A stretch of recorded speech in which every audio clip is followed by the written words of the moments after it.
My wife demanded a hall pass after beating cancer, so I sent her to the streets after she was unfaithful in the sheets. My wife and I have been married since 2001 and together since 1999.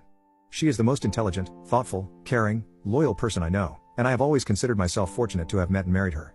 Even today, she remains aesthetically beautiful, and men have consistently complimented her throughout our marriage. Despite their advances, she has always rebuffed them. Earlier this year, she was diagnosed with uterine cancer stage 1, and underwent a full hysterectomy.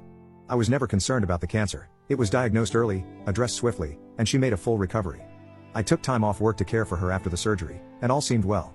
There were some expected emotional instances on her part, and though I am not particularly emotional, we confronted them together. After her recovery, she insisted that we start living life to the fullest and embarked on a 10-day trip to Europe, followed by a journey to Belize. We also have a trip planned to the UK and Spain later this year. I am fine with these endeavors, as they contribute to building memories and checking off bucket list adventures for her and us. I understand that these actions stem from her feeling fragile. She also embraced activities like yoga, swimming, and healthy cooking classes. I was fully on board until last week. Last week, she came home from work and expressed a desire for a hall pass, a one-time opportunity for her to have intimacy with someone else besides me. She explained that since her cancer diagnosis, her outlook on life has changed, and she doesn't want to be restricted from doing things she desires. She mentioned a guy at her work whom she's always been attracted to, and as he's leaving the company, she sees it as the perfect opportunity to engage with someone else. She asserted that I could say no, but doing so would result in her being mad and disappointed at me for an indeterminate amount of time and would confirm my male toxicity and insecurity. I don't consider myself toxic, and if not wanting my wife of 20+ years to have intimacy with someone else is considered insecure, then I guess I am insecure. I expressed appreciation for her openness but clarified that approval via coercion is not true approval. I also conveyed my disapproval of her language in describing my yet unknown reaction to this significant issue that could impact the rest of our marriage and life. The next morning, she apologized for putting such a weighty decision solely on my shoulders. To help, she decided to take the decision away from me. She booked a hotel near where her coworkers are having a farewell party for this guy and planned to spend the night there with him, hoping I would still be here when she returned. She assured me that she would answer any questions I have about the night afterward but not before. She refused to disclose any details about him, stating that she knows me too well, and revealing such information would lead me to dwell and obsess over him, making it too real for me. Her perspective is that the less I know, the better, which contradicts her offer to tell me anything I want to know after it happens. I think she assumes I won't want to know anything, or she simply will not tell me. Part of me thinks that at least she has been honest with me, and she has been through a lot since finding out she had cancer, so maybe I should just let it happen. I certainly have no concept of what she went through, so I cannot dismiss how this affected her mental state and outlook on life. Another part of me wants to put my foot down and say this is not going to happen and deal with the consequences when they happen. Her best friend called me callous for even suggesting that I wouldn't let it happen because I have no idea what she went through. I find it hard to believe that she is okay with the possibility of throwing away 20+ years of marriage over some guy with whom she has had no relationship outside of work. She was right. I wanted to know everything about this guy. What does he look like? What does he have that is so enthralling for her? Is he just a safe option? Is he married? Does his wife know? I was hoping that my opposition to her plans would give her pause, but unfortunately, that did not happen. I said I was a hard no, and I wasn't sure how I would feel about you if you went ahead with it. I was met once again with, "This is for me, it will be one time, what can I say to help you deal with it, you'll get over it, we were meant to be regardless of the situation." After that, she left on Saturday, ostensibly to meet her coworkers, but in reality, to be with the guy. I asked her to text me when she was leaving for the bar, and when she did, I asked her if she was really going to go through with this. After her response, "I am not answering any more questions tonight, I will see you tomorrow," I blocked my wife. Then I did something either stupid or brilliant. I went to the bar where the get-together was happening. Well, not the bar but a transit bench across the street. I waited for a long time.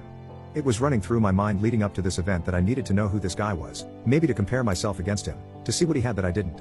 It was driving me crazy not knowing who he was and what was so special about him that she would ruin a marriage for. After what seemed like an eternity, a woman that I recognized from my wife's office left the bar and got in a cab. Soon, other people started filing out, and a whole group came out. People were hugging a man and shaking his hand. I assumed that I had my guy. I didn't see my wife and had a brief thought that maybe she called it all off. I unblocked her, and there were no messages. Everyone said their goodbyes and left. The guy was just standing outside for a couple minutes, and then my wife came out. She looked around, took his hand, and started walking away together. Of all the emotions I went through, trepidation, sadness, anger, it was disgust that really encapsulated the event for me. This guy was short, fat, and bald, all the things I cannot compete with. Ultimately, I felt like a pervert for watching from a distance. I followed until they got to the hotel, and then turned around and went home.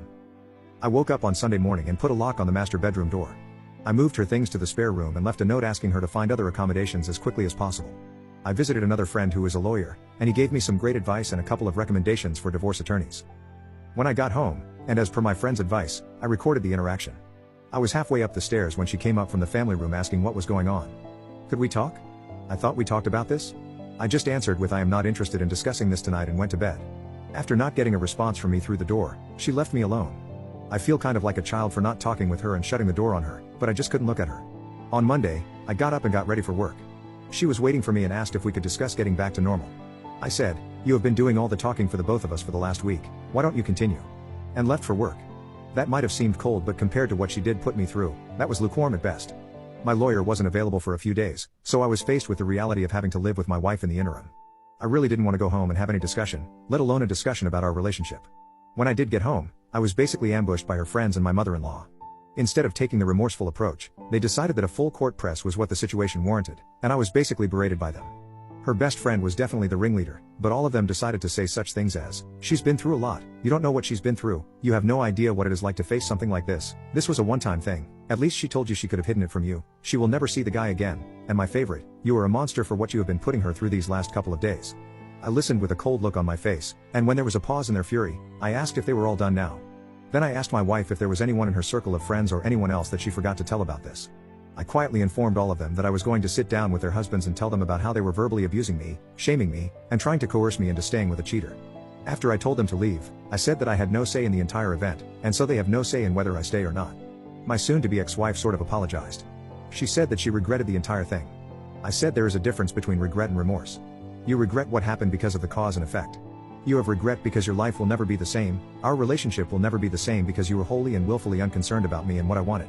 She asked if I had any questions, and she would answer them now, no matter how disturbing. I said that the one question I do have is, why? Not necessarily why this guy, why this low-end unattractive, unfit guy, but why someone else in the first place? She said that the cancer scared her to her core. She felt like she was rushing toward mortality and stepping out of that tunnel was appealing. She said that after all this time of being a wife and mother and worrying about family, this was something just for her. An escape. The guy was just someone who was interested in her for a long time, she knew he wouldn't say no, and he was the complete opposite of me. I said if I was going to risk my marriage, the woman would have to be a serious upgrade from you. I told her that I saw you and him coming out of the bar that night. I watched you walk away from the bar hand in hand towards the hotel.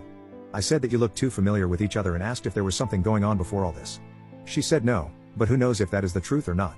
I said that after all our years together, your lack of respect for me was astonishing. I finished by saying that I would never be able to look at myself in the mirror again if I condoned that level of disrespect and stayed with you. I said I hope we can go our separate ways amicably, and that I have an appointment with a lawyer later in the week. I again asked her to find some other accommodations, and she simply said, "I am not going anywhere. We are not getting a divorce. I will give you all the time you need and do whatever you need to recover from this. We will get past this." She has asked me to go to marriage counseling, which I refused. Why would I go to counseling? I did nothing to warrant needing a therapist's advice. I had her served and gave her a notice to vacate because the house is my premarital asset. She has moved in with her mom, but I find her constantly coming by to see if I need anything or making suggestions like, "What if we had an open relationship only on your side?" which seems kind of desperate and pathetic.